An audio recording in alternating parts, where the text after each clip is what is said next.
vais essayer de ne pas parler trop longtemps parce qu'il y a peut-être des petits amis qui ont faim. On est ici aujourd'hui, il y a beaucoup d'enfants, donc c'est très bien de voir ça.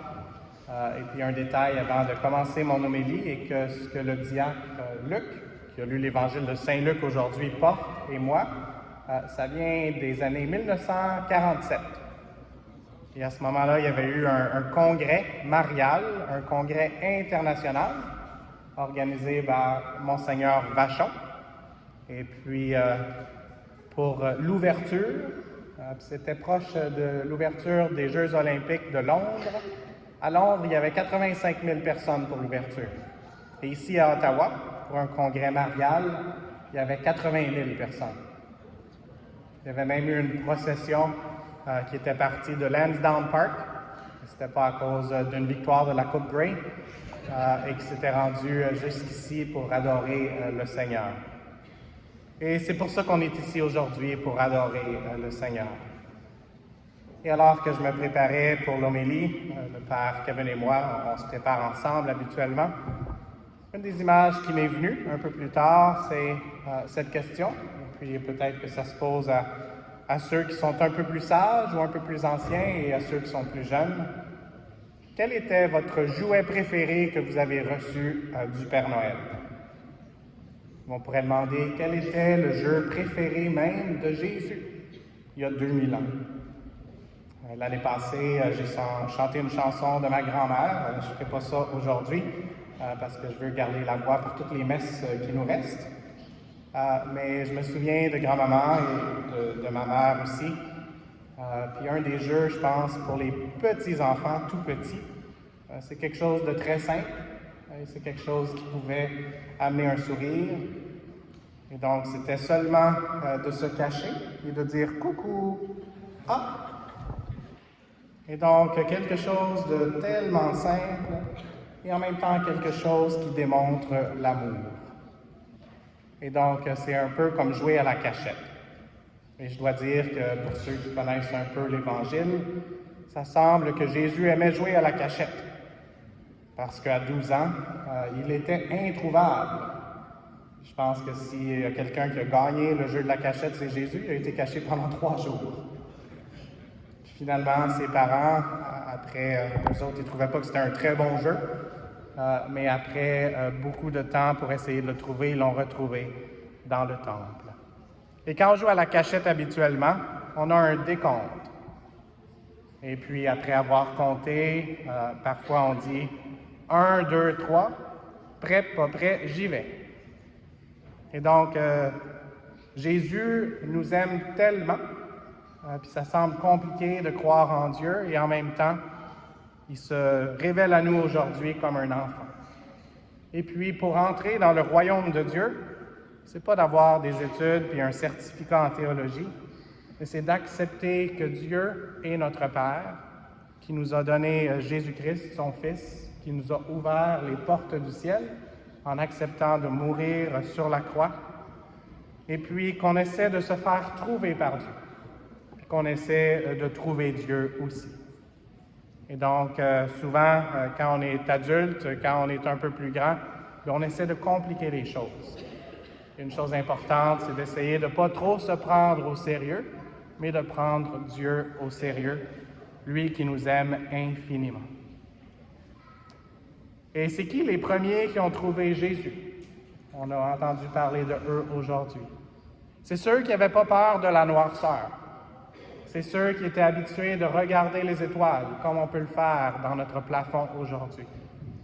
C'est les bergers.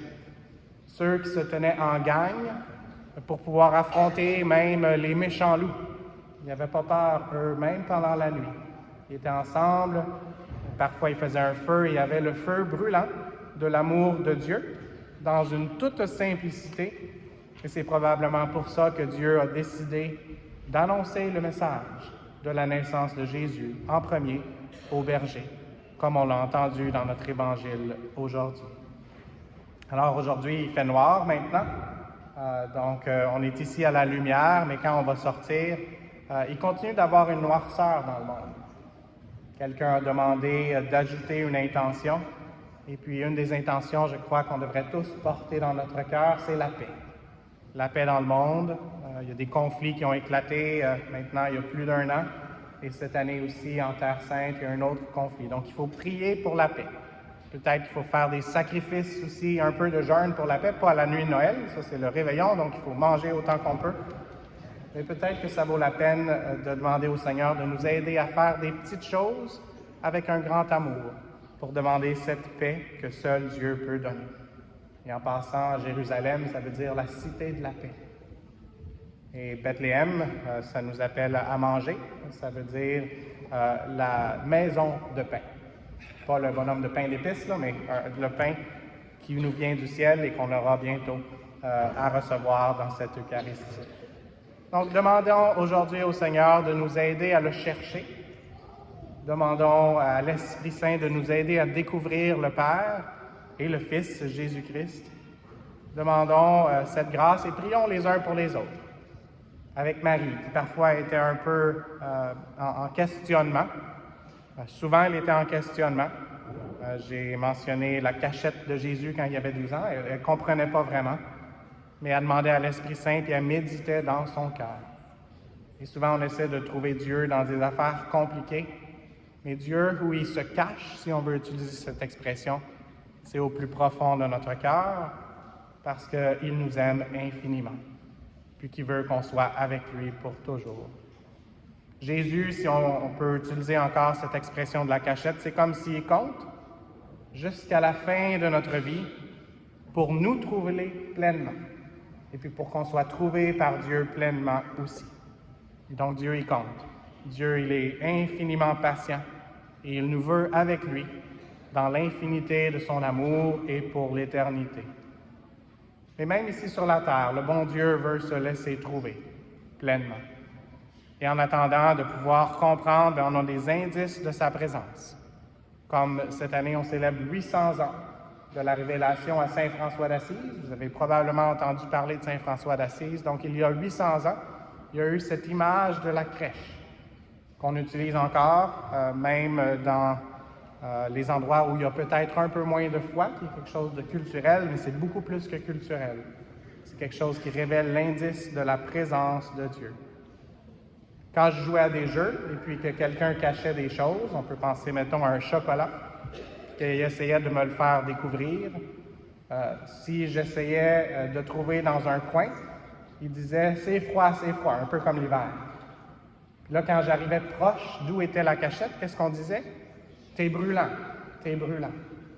Et donc, ceux aussi qui avaient découvert Jésus sans vraiment s'apercevoir que c'était lui, là, je passe à une autre histoire, c'est après sa mort et sa résurrection, il disait qu'ils avaient le cœur brûlant. Ils marchaient dans la nuit aussi, et ils marchaient dans la mauvaise direction. Puis quand ils ont eu cet éclair de génie, que Jésus était avec eux, parce qu'ils avaient le cœur brûlant, puis que Jésus leur expliquait la Bible, il leur expliquait l'Écriture, ils sont retournés vers Jérusalem. Même s'il y avait les dangers pendant la nuit, ils avaient le cœur brûlant, puis ils étaient contents de suivre Jésus, puis d'aller où Jésus les invitait à aller. Alors, pour nous aussi, on devrait avoir très hâte de comprendre un peu plus où Jésus nous envoie, et pendant les mystères, d'amener ça à Maman Marie, pour qu'elle puisse nous aider à voir la présence de Jésus dans notre vie.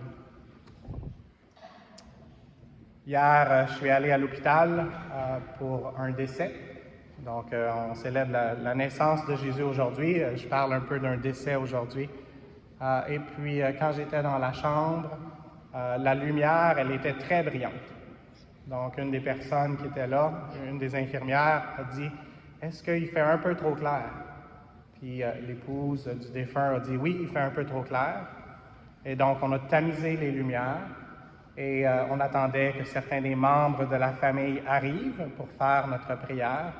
Et donc, moi, je méditais. Je ne savais pas trop quoi faire. C'est une situation de décès, c'est toujours difficile. J'essayais de partager la bonne nouvelle à travers ça, surtout aussi proche que Noël. Et puis, 20 minutes plus tard, quand le dernier membre de la famille est arrivé, c'était dans une autre langue, mais j'ai dit cette expression en anglais que j'avais entendue. Et j'ai dit, toute notre vie, nos yeux s'habituent à la lumière, jusqu'à temps qu'on puisse voir la lumière qui est Jésus lui-même. Et Jésus nous appelle, nous aussi, à être la lumière du monde pour nous aider les uns les autres à s'habituer à cette lumière qui est le Christ. Donc, demandons cet éclair de génie que j'ai dit un peu plus tôt, mais l'expression, je pense, que j'aimerais qu'on se rappelle, c'est un éclair d'amour, plus qu'un éclair de génie. Le mystère de Dieu, c'est pas quelque chose qu'on peut apprendre avec notre coco, comme on dit, avec les enfants. C'est quelque chose qu'on peut apprendre avec notre petit cœur. Et donc, notre cœur est jamais trop petit ou trop vieux pour saisir avec cet éclair d'amour, l'amour infini de Dieu le Père, qui, à travers la puissance de l'Esprit Saint, a fait naître Jésus de la Sainte Vierge Marie, l'enfant roi qu'on célèbre aujourd'hui. Alors, demandons au Seigneur et prions les uns pour les autres pour que notre cœur d'enfant, ici, même ceux qui sont peut-être dans les 90, on a tous un cœur d'enfant, que ce cœur d'enfant puisse rencontrer le Seigneur, et puis Jésus qui veut se faire trouver par nous, qui puisse être le trésor qu'on partage, pas seulement aujourd'hui, en développant ce cadeau qui est Jésus, en emmailloté, en le développant, en vraiment le découvrant, mais aussi en le partageant aux autres. Maman Marie, aide-nous aujourd'hui à entrer dans ce mystère avec la joie et la hâte, et puis qu'on puisse vraiment chercher Dieu et se laisser trouver par lui, qui nous aime infiniment. Amen.